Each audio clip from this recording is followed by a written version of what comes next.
मुझे गुरु के भी गुरु का आश्रम मिल गया। अभी 3-4 दिन और बाकी थे गुरु पूर्णिमा के।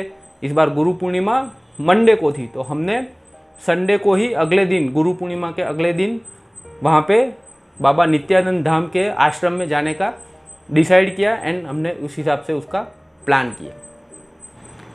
बाबा नित्यानंद जो थे, गणेशपुरी के बाबा नित्यानंद के नाम से बहुत ही फेमस थे। आप गूगल कर सकते हो, चेक कर सकते हो। वो अपने अजीब तरीक़ों के लिए फेमस थे। उनके भक्त जो उनको मिलने जाते थे तो कभी उनके सामने हंस देते थे, किसी को चाटा मार देते थे, जो भी हाथ में आया उसको फेंक के मार देते थे, या फल फ्रूट जो भी उनके हाथ में आया, झाड़ू आया, वो उनको मार के फेंक देते थे और भक्त उसको आशीर्वाद समझ के अपने पास रख लेते थे। श्री एम करके एक गुरु है, साउथ के गुरु, अभी भी है वो। जब वो बचपन में बाबा नित्यानंद से मिलने एक बार गए थे तो उनके दर्शन करने के लिए उनके सामने गए, तो बाबा नित्यानंद ने उनको पहले तो मुस्कुरा के आशीर्वाद दिया और फिर एक कस के जोर से ऐसा चांटा मारा कि श्री एम जो बचपन में गए थे उनसे मिलने, वो गिर पड़े। अब उस टाइम पे तो उनको पता नहीं चला, लेकिन आफ्टर 10-15 ईयर्स जब वो अपने गुरु से मिले तब उन्हें पता चला कि वो चांटा बाबा नित्यानंद ने उनके ही भले के लिए, उनकी ईड़ा या पिंगला नाड़ी जो होती है, स्पिरिचुअल कॉर्ड जो होती है, उसको खोलने के लिए ही वो चांटा उनको मारा था। तो ऐसे थे बाबा नित्यानंद। वैसे भी अवधूत जो होते हैं उनकी रहन सहन वो सबसे अलग ही होती है, निराली होती है। ये मेरे माइंड में क्लियर था। Let me tell you my incidents. तो गुरु पूर्णिमा के अगले दिन जो कि संडे था, मैं, मेरी वाइफ एंड मेरी डॉटर, हम लोग बाबा नित्यानंद के आश्रम के लिए निकल पड़े, जो कि मेरे घर से कुछ 1-1.5 घंटे के रास्ते पे ही था। तो हम जैसे ही वहाँ पे पहुँचे, आश्रम के बाहर हमने देखा कि अभी आश्रम खुलने में 15 मिनट की कुछ देरी थी। तो हमने सोचा चाय वाय पी लेते हैं। मैंने मेन रोड पे गाड़ी को पार्क किया हुआ था, जो रोड एकदम फ्लैट था। वहाँ पे हमने गाड़ी पार्क की और हम चाय पीने के लिए गए। चाय पीने के बाद 10 मिनट के बाद गाड़ी मुझे लग रही थी कि वो ऑन द वे थी, क्योंकि वो हाईवे पे है आश्रम। तो मैंने सोचा कि लाओ मैं उसको ठीक से पार्क कर देता हूँ तो आने जाने में किसी को दिक्कत ना हो। हाईवे पे गाड़ी पार्क करना कार पार्क करना थोड़ा प्रॉब्लमेटिक भी हो सकता है। तो चाय पीने के बाद मैं गाड़ी को ठीक से पार्क करने के लिए उसके अंदर बैठा। जैसे ही मैंने स्टार्ट की गाड़ी, और गाड़ी को जैसे ही मैं आगे बढ़ाने के लिए रेस दे रहा था, तो गाड़ी आगे बढ़ ही नहीं रही थी। सरप्राइजिंगली मैंने तो ठीक जगह पे ही पार्क की थी कार, तो कार आगे नहीं बढ़ रही थी। तो मैंने सोचा लाओ मैं रिवर्स करके देख लेता हूँ। फिर मैंने रिवर्स करने का ट्राई किया, कार रिवर्स भी नहीं हो रही थी। मैं रेस देता जा रहा था, लेकिन कार न आगे बढ़ रही थी न पीछे बढ़ रही थी। मैं ऊपर देख रहा था, मैं उनका बाबा नित्यानंद का होर्डिंग देख पा रहा था कार में बैठे बैठे, क्योंकि मेरी कार एग्जैक्ट उनके गेट के बाहर ही पार्क की थी मैंने। मैं सरप्राइज था, गाड़ी आगे भी नहीं बढ़ रही थी, पीछे भी नहीं बढ़ रही थी। फिर मैंने उतर के देखा, चारों तरफ देख के मैंने इंक्वायरी करने का ट्राई किया, लेकिन कुछ मिला नहीं कि गाड़ी क्यों नहीं बढ़ रही है। फिर थोड़ा ध्यान से देखने पे मुझे पता चला कि कार का जो अगला टायर है, आगे का जो टायर होता है, उसके बीच में ये बड़ा सा हैवी स्टोन, मेन हाईवे पे है हम, तो एक बड़ा सा स्टोन और इतना हैवी स्टोन यूं वर्टिकल शेप में कार के जो टायर है, फ्रंट टायर लेफ्ट साइड का होता है, वहां पे वो अटक गया था वर्टिकल शेप में, लाइक दिस। तो ऐसे वो बड़ा सा पत्थर इतनी साइज का होगा, वो कार के नीचे फंस गया था, वो टायर के नीचे फंस गया था। अब फ्लैट रोड था, वहाँ कोई पत्थर ऐसा, स्टोन ऐसा होने की कोई संभावना ही नहीं थी, ये मेरा मानना है। तो वो पत्थर वहाँ आया कैसे, और फंसा भी ऐसा कि you can not imagine even. तो वो ऐसा फंस गया, न कार आगे बढ़ पा रही थी, न पीछे वो रिवर्स हो पा रही थी। मैं हैरान था, दुखी तो नहीं था, फिर भी हैरान था कि ये कैसे हो गया। तो जहाँ पे मैंने चाय पी थी, वो चाय देने वाले भैया वहाँ पे आए, 3-4 और लोग आए मेरी हेल्प करने के लिए। वो पत्थर इतना हैवी था, मुझसे हिल नहीं पा रहा था। जो चाय पिलाने वाले भैया थे, वो चाय वाला जो था, वो एक दुबला पतला सा इंसान था, बहुत ही दुबला पतला इंसान था। वो आया, 3-4 और लड़के आए जो 20-22 साल के एज के थे, और चाय वाला जो था वो कम से कम 50 साल का होगा और दुबला पतला था। वो आया और उसने कुछ ना कुछ करके जैसे तैसे वो पत्थर को वहाँ से निकाल दिया और कार स्ट्रेट फॉरवर्ड हो गई, चलने लायक हो गई। लेकिन कार में से बहुत सारा पानी बह गया था नीचे, क्योंकि मैंने रेस दी थी कार को पत्थर से निकालने के लिए। अब चाय वाला जो एक अनपढ़ था, गांव का था, वो मुझे बता रहा था कि भाई आपकी जो कार है उसका रेडिएटर का जो पाइप है वो लीक हो गया है, उसमें से सारा पानी निकल गया है, तो आप ये कार अब कहीं नहीं ले जा पाओगे, उसको रिपेयर करने के बाद ही आप चलाना। अब मेरी तो ईगो थी, मैंने सोचा ये गांव वाला है, क्या उसको पता होगा, तो मैंने, और टेक्निकली भी मुझे उतना कुछ पता नहीं था, मैंने इग्नोर कर दिया।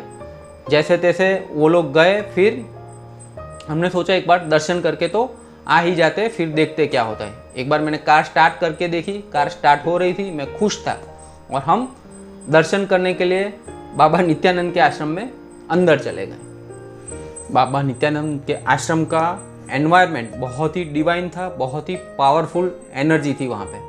तो 1-1.5 घंटा वहाँ स्पेंड करने के बाद हमने सोचा अब हमें टाइम टू टाइम निकलना चाहिए। बाहर आके मैं देखता हूँ सरप्राइजिंगली कार तो पार्क थी, लेकिन उसके सामने जो चाय वाला था वो चाय वाला वहाँ नहीं था। 3-4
हम खुशी खुशी आगे जा रहे थे, लेकिन तीसरी बार 15-20 मिनट और हम आगे गए होंगे, आधा घंटा और आगे गए होंगे, और कार फिर से बंद पड़ गई। लेकिन हैरानी की बात यह थी कि आई वॉज नॉर्मल। आज से 8-10 साल पहले अगर ये मेरे साथ हुआ होता तो मेरा रिएक्शन कुछ और ही होता। My wife, she was also as usual cool, calm and compose. Surprisingly 3-4 बार कार खराब होने के बाद सरप्राइजिंगली मेरी डॉटर जो थी वो भी खुश थी, वो भी नाच रही थी, डांस कर रही थी। हाईवे पे कार बंद है, फिर भी अपने गाने सुन रही थी स्पीकर पे। तो सरप्राइजिंगली इतनी परेशानी के बाद भी हम तीनों कूल, काम एंड कंपोज थे, नॉर्मल थे।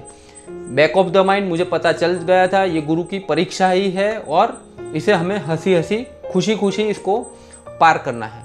तो तीसरी बार फिर से जब कार खराब हुई, सरप्राइजिंगली वो भी उसी जगह पे हुई। सपोज वो 5-10 मिनट पहले खराब होती तो और प्रॉब्लम हो सकती थी, लेकिन तीसरी बार भी वहीं पे खराब हुई जहाँ पे मेरे लिए हेल्प अवेलेबल थी। तो थर्ड टाइम फिर से मुझे हेल्प मिल गई और कार स्टार्ट हो गई। हम जैसे तैसे हमारे घर पे पहुँचे, नॉर्मल जो हम आ सकते थे उससे 1-8 घंटा कुछ हमारा शेड्यूल लेट हुआ, लेकिन हम राजी खुशी बाबा नित्यानंद के आश्रम में जाके वापस आ गए। 1 घंटा शेड्यूल थोड़ा लेट हुआ। जहाँ जहाँ हमें हेल्प की ज़रूरत थी वहाँ पे हमें हेल्प मिल गई।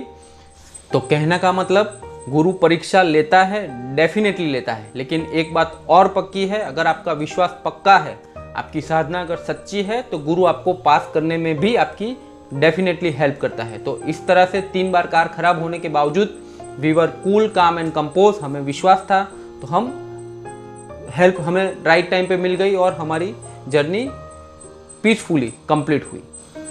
ये इंसिडेंस को 1 वीक हो चुका था। अर्ली मॉर्निंग मैं और मेरी वाइफ मॉर्निंग वॉक के लिए निकले हुए थे।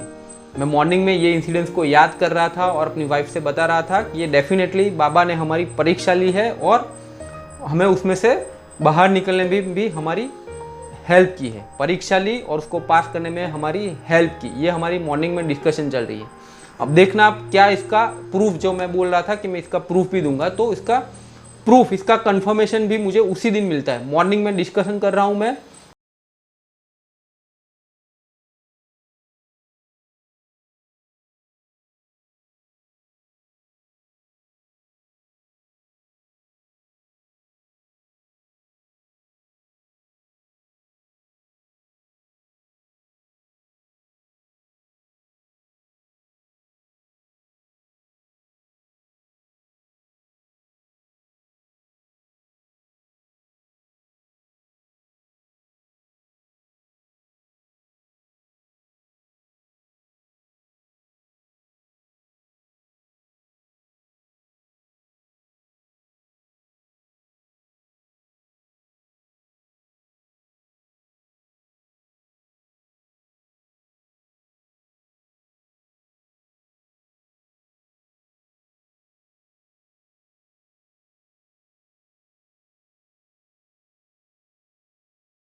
दिस इंसिडेंस, आई होप ये वीडियो ने आपको कुछ ना कुछ इंसाइट जरूर से दी होगी। मिलते हैं नेक्स्ट वीडियो में, तब तक के लिए थैंक यू वेरी मच।